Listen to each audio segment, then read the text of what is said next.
Hey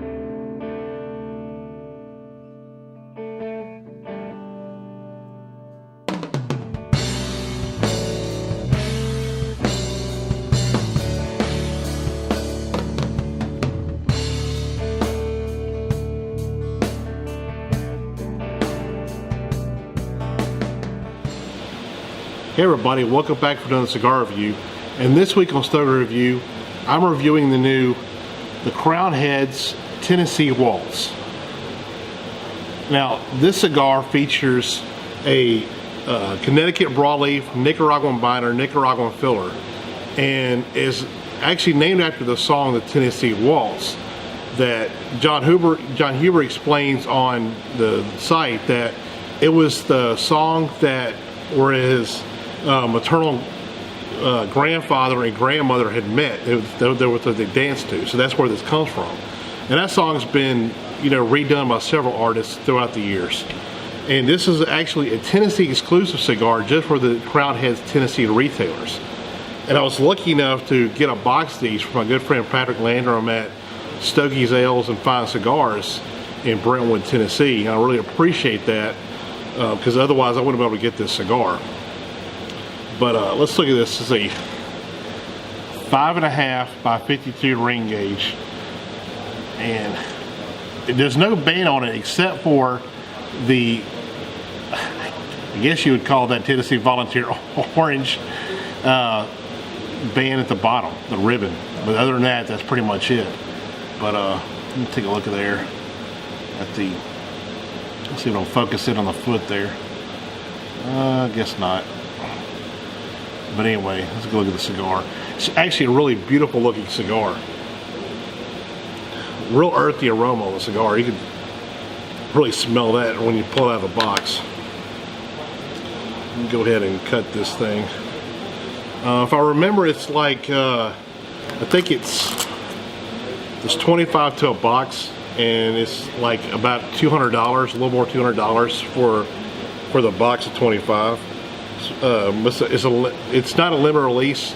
It's going to be made available pretty much every year, but it's only going to be available in Tennessee. So if you're in Tennessee, you're lucky right now.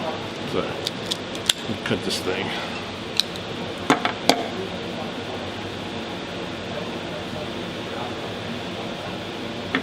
Really nice draw.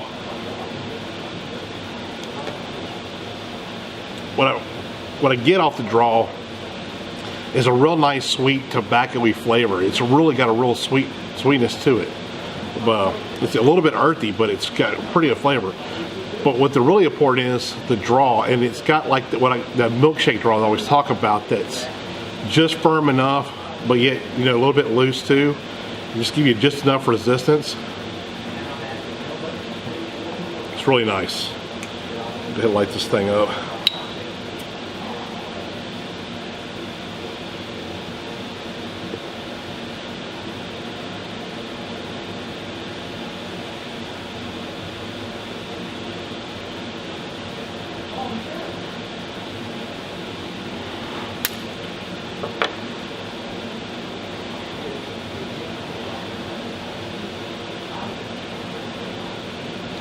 You see, it puts off a lot of really dense smoke.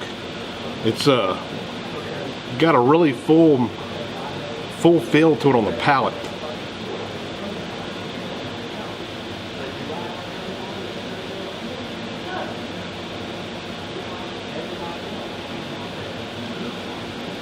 I get a lot of spice right from the get-go, and it just kind of coats the palate, and you really get that black pepper hit, especially on the back of the palate. But I'm also picking up some nice cedar flavors, some leather, and there's just there's a nice spiciness, but it's more than just black pepper. And I can't really pinpoint it right now, but like I said, it just lit the cigar up. But there's something extra in there that I can't really pull out right now.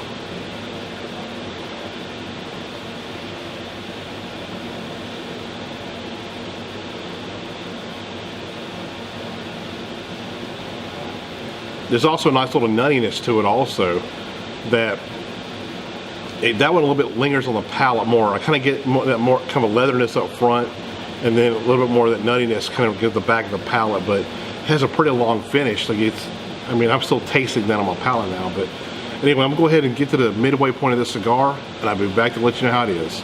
See you in a second. Everybody, I'm back. See, I'm about at a halfway point now. The cigar has really picked up a lot of intense flavor.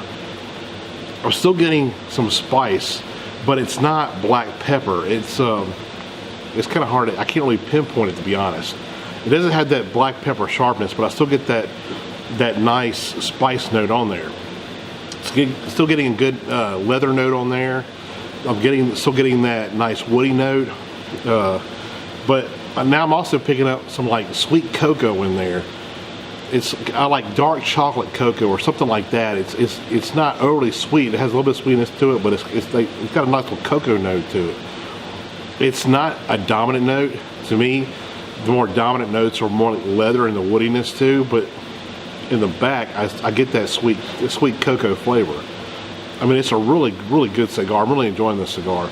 So anyway, I'm gonna go ahead and finish this thing off, and I'll be back to let you know how it ends. I'll see you in a second.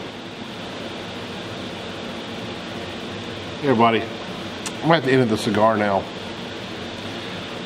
The cigar has actually gotten more savory at the end of the cigar. I'm getting the sweet cocoa notes pretty much faded down. I'm getting a lot of the spices come back again. I'm getting a lot of that woody notes. And also the leather note is still there, pretty dominant. But it's kind of surprised the spices are really ramped up at the end of the cigar, just like it was in the beginning. And it's really an outstanding cigar. I have to say, this could be my favorite Crown Head cigar. It's got a whole lot of flavor. It's probably, you know, medium full body of a cigar, more medium plus, something like that. But the flavors are just really great, especially the middle part. When I get that sweet cocoa note, I really love that note in this cigar. Now when I retrohale this cigar, even at the end of it, I do pick up a little bit of sweetness, but I get a lot more of that spice. But it's a really outstanding cigar. And you know, the average price for this is around, you know, in between $9 and $10 a piece. And I think it's well worth that. Like I said, if I remember correctly, this is not a limited release. This is something that should be available all the time, but only the Tennessee stores, the Tennessee cigar shops that carry the Crown Heads line. But it's definitely something you can seek out. I mean, it's just a really outstanding cigar. It's between this and the four kicks, I mean, that I love the most, but they're kind of two different animals. They're the opposite ends of the spectrum.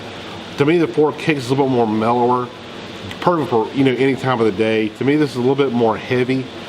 The flavor profile is just more robust, just real savory smoke. It's a really outstanding cigar. I think they really hit this one out of the park. It is an amazing cigar, one that I'm thoroughly enjoying. Like I said, I bought a box of these, and I've already gone through half the box, and it's only been 2 weeks.